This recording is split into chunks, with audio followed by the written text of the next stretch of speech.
Hello, bachcho. Let's see the question. The question says that the angle of elevation of the top of a chimney from the top of a tower is 60 degree, and the angle of depression of the foot of the chimney from the top of the tower is 30 degree.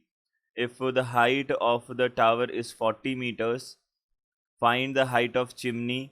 According to the pollution control norms, the minimum height of smoke emitting chimney should be 100 meters. State if the height of above mentioned chimney meets the pollution norms. What value is discussed in this question? तो यहाँ से हमको पूछा है, देखिए कि यहाँ पे क्या बोला है, the angle of elevation of the top of chimney. जो एंगल ऑफ एलिवेशन है टॉप ऑफ चिमनी का वो कितना है, 60 डिग्री है. एंड एंगल ऑफ डिप्रेशन जो है चिमनी के फुट का वो हमारे पास कितना गिवन है, 30 डिग्री गिवन है. If the height of the tower is 40 degree meters, 40 meter height of tower है. फाइंड करना है हमको चिमनी की जो हाइट होगी वो फाइंड करनी है अकॉर्डिंग टू पॉल्यूशन नॉर्म्स.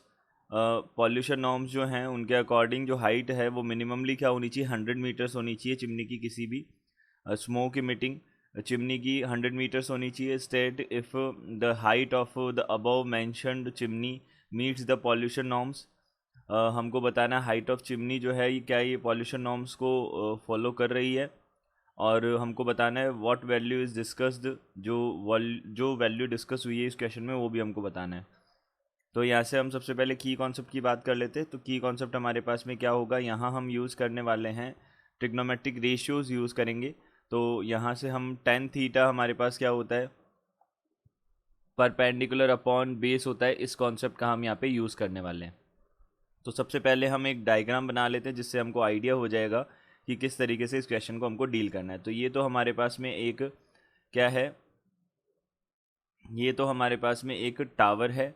इस टावर के टॉप पे बैठ के एक पर्सन जो है एक टावर के टॉप से हम क्या बोल सकते हैं कि इसके टॉप से एक चिमनी का हमको देखा जाता है, एक चिमनी को देखा जा रहा है जिसका एंगल ऑफ एलिवेशन और एंगल ऑफ डिप्रेशन जो है टॉप और बॉटम के बारे में हमको बताया हुआ है.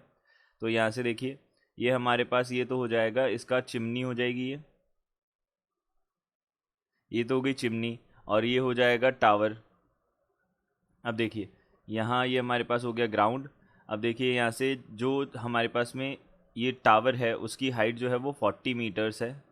तो हम इसके पैरेलल एक लाइन ड्रॉ कर सकते हैं, इसके टॉप के पैरेलल. तो हमने यहाँ से एक लाइन ड्रॉ की, इस बेस के पैरेलल हमने एक लाइन ड्रॉ की. तो बेस के पैरेलल लाइन ड्रॉ की तो ये वाली हाइट जो है ये भी हमारे पास कितनी हो जाएगी, 40 मीटर्स हो जाएगी. अब देखिए यहाँ से जो हॉरिजॉन्टल के साथ जो एंगल अपवर्ड बनता है वो तो होता है एंगल ऑफ एलिवेशन. तो एंगल ऑफ एलिवेशन तो हमको दे रखा है कितना, chimney angle of elevation 60 degree दे रखा है. और एंगल ऑफ डिप्रेशन जो होता है वो होता है डाउनवर्ड हॉरिजॉन्टल के साथ. तो ये हमारे पास में बॉटम जो है उसका एंगल ऑफ डिप्रेशन जो है वो हमारे पास में कितना दे रखा है, 30 डिग्री दे रखा है. ये हमारे पास में गिवन है. अब देखिए यहाँ से हमारे पास में 40 मीटर्स हमारे पास क्या है, 40 मीटर्स हमारे पास में टावर की हाइट है. तो ये वाला 40 मीटर हो जाएगा हमारे पास में. अब देखिए हम इसको नेम कर सकते हैं ए, यहाँ से बी, ये सी, ये डी और ये ई हमने इसको नेम कर दिया. ये हमने इसको नेम कर दिया. अब हम यहाँ पे बात करते हैं इन ट्राइंगल ए. सबसे पहले बात कर लेते हैं E B C. E B C triangle की बात किया तो हमने क्या किया, टेन थीटा का यूज़ करेंगे, 10 30. अब यहाँ पे परपेंडिकुलर क्या हो जाएगा, 30 डिग्री के ऑपोजिट वाला. तो बी सी हो जाएगा 40 मीटर्स और डिवाइडेड बाय यहाँ से हमने बोला बेस हमारे पास में क्या है, ई बी है. अब देखिए ये दोनों हमारे पास पैरेलल लाइंस हैं और टावर और ये चिमनी भी पैरेलल है. तो हमारे पास ई बी जो है वो डी सी के इक्वली हो जाएगा, सी डी के इक्वली हो जाएगा.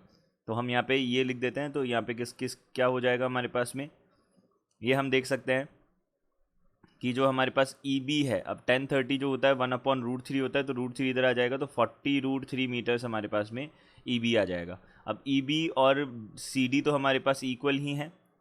तो हमने बोला ये दोनों ही इक्वल है हमारे पास में. अब देखिए अब हम यहाँ पे नेक्स्ट क्या कर सकते हैं, ये ई बी और सी डी हमारे पास सेम आ गया. अब हम यहाँ पे क्या बात करेंगे, इन ट्राइंगल यहाँ से अब ट्राइंगल की बात करेंगे ABE। तो ABE ट्राइंगल की हम बात करते हैं। तो ABE ट्राइंगल जो है उसके अंदर एंगल कितना है, 60 है।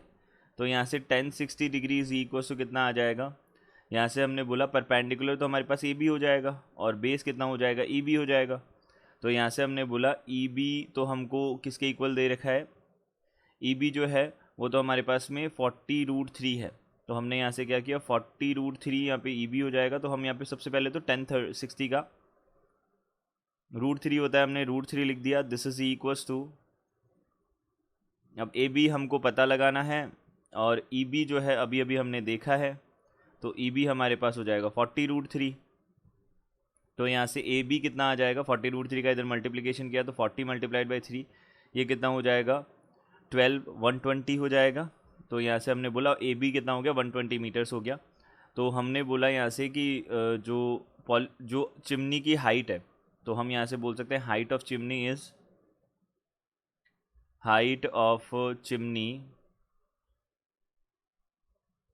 इज इक्वल टू, दोनों का एडिशन हो जाएगा 40 + 120 कितना हो जाएगा हमारे पास, 40 + 120 हो जाएगा 160 मीटर्स। तो हम यहाँ पे बोल सकते हैं कि जो चिमनी है, यानी कि जो हमारे पास पॉल्यूशन कंट्रोल नॉर्म्स है उसको फॉलो कर रही है चिमनी।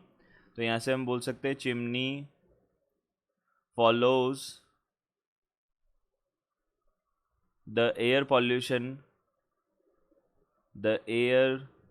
नॉर्म्स, ये एयर पॉल्यूशन नॉर्म्स को फॉलो कर रही है। और हम क्या बोल सकते हैं, कौन सी वैल्यू इसमें डिस्कस हुई है, हमको यहाँ पे वैल्यू सिखाई गई है इसमें कि हमको पॉल्यूशन कंट्रोल करना चाहिए।